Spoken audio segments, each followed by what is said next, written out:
It is so hard to believe this. This guy was once the #1 movie star. Burt Reynolds was the man every guy wanted to be and every woman adored. Burt Reynolds wasn't just a movie star, he was the movie star. With his signature mustache, rugged charm, and effortless swagger, Burt ruled the silver screen for decades. But behind the fame, laughter, and fast cars was a deeply private man carrying pain, secrets, and a father-son bond more complicated than most realized. Born as Burton Leon Reynolds Jr. on February 11, 1936, in Lansing, Michigan, not Wake, Georgia, as he claimed for years, Burt's roots were mixed with Dutch, English, Scottish, and possibly Cherokee ancestry. His early life was shaped by frequent moves, following his father's military service. By 1946, the Reynolds family had settled in Riviera Beach, Florida, where Burt's father became chief of police. Locals knew Burt by the nickname Buddy, a name he shared in childhood with acting icon Marlon Brando. In high school, Burt shone as a football star and chose Florida State University for college, where he played under coach Tom Nugent. But fate had other plans. A knee injury during a preseason workout, followed by a near-fatal car accident, derailed his football dreams. Yet, in the ashes of disappointment, a new dream began to form. While attending Palm Beach Junior College, Burt's English professor, Watson B. Duncan III, noticed something special in him. After hearing Burt read Shakespeare aloud in class, Duncan encouraged him to try acting. Burt's performance in the play, Outward Bound, earned him the Best Actor award, and more importantly, a full scholarship to Hyde Park Playhouse in New York. From that point on, acting became his new playing field. He started small, local theater, TV cameos, and bit parts in westerns and crime dramas.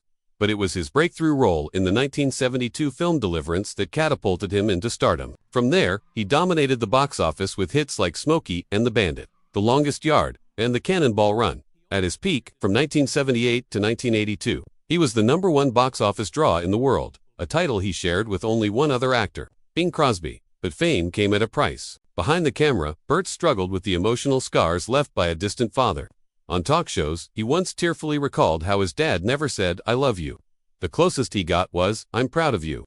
That moment meant the world to Burt, proof that love, however small, still mattered. Burt's own father was a tough World War II veteran who didn't show affection. That cold upbringing shaped how Burt treated his own son, Quentin. "I hug him, kiss him, and say I love you over and over," Burt once said. "I don't want him to have what I had." But parenting wasn't easy either. Burt's personal life was a whirlwind of high-profile relationships. Judy Carter, Dinah Shore, Tammy Wynette, and his most iconic love, Sally Field. He later called Sally the love of his life. His marriage to actress Lonnie Anderson brought him a son. Quentin adopted, loved, and deeply protected. Yet in a twist that shocked fans, when Burt passed away in 2018, Quentin was left out of the will. People assumed there had been a falling out, but that wasn't true. Burt had actually provided for Quentin through a private trust, a legal method that ensured privacy and stability. The omission was intentional, not out of spite, but to keep his son's life shielded from the public eye. Lonnie Anderson later confirmed, "We were all very close until the end." Burt's later years were a tough mix of health problems, financial troubles, and fading fame. He lost his iconic ranch, filed for bankruptcy, and dealt with severe injuries from years of doing his own stunts. One accident on the set of City Heat left him with a painful jaw condition, forcing him onto a liquid diet and leading to a long battle with addiction to painkillers. But Burt Reynolds never gave up.